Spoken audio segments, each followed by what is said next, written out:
I like war movies, and I like to do my version of a war movie.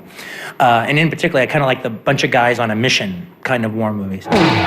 Inglorious Basterds is a modern war movie with that unique twist of Tarantino.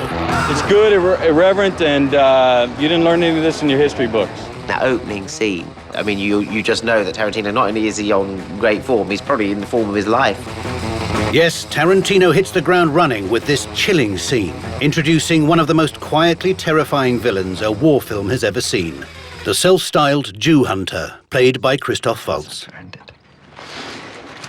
The feature that makes me such an effective hunter of the Jews is, as opposed to most German soldiers, I can think like a Jew, where they can only think like a German. More precisely, a German soldier. That first scene is astonishing. God, what a tour de force. He is as vile and hideous a Nazi character as you could possibly have, but he's humanised too. I always akin him to the child catcher in Shitty Shitty Bang Bang. And ultimately, you sort of get a sense that he knows that they're there, and he's just sort of eking it out for his own pleasure. It's a really chilling part of the film. You're sheltering enemies of the state, are you not?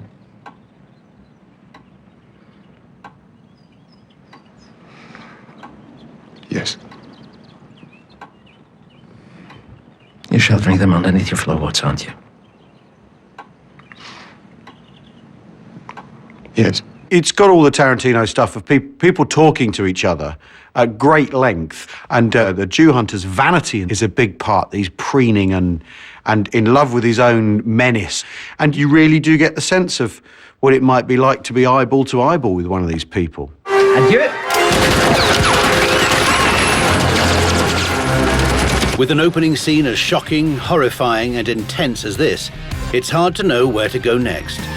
Well, not if you're Quentin Tarantino, who introduces us to a group of righteously angry Jews, led by Brad Pitt, whose sole mission is to out-Nazi the Nazis. Or in other words, kick the holy crap out of them.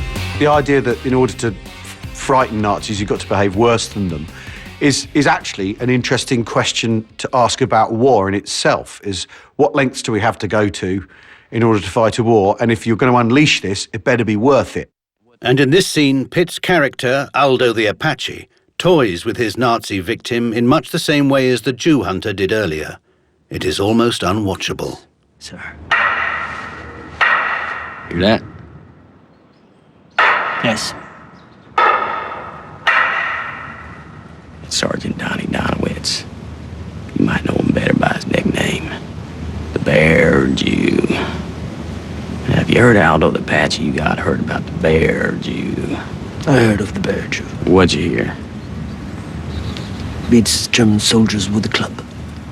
He bashes the brains in with a baseball bat, what he does. He always has a kind of graphic novel way of delivering the brutality. I think this is probably closer to being obscene than many of Tarantino's films. This is the one where I found it quite awkward.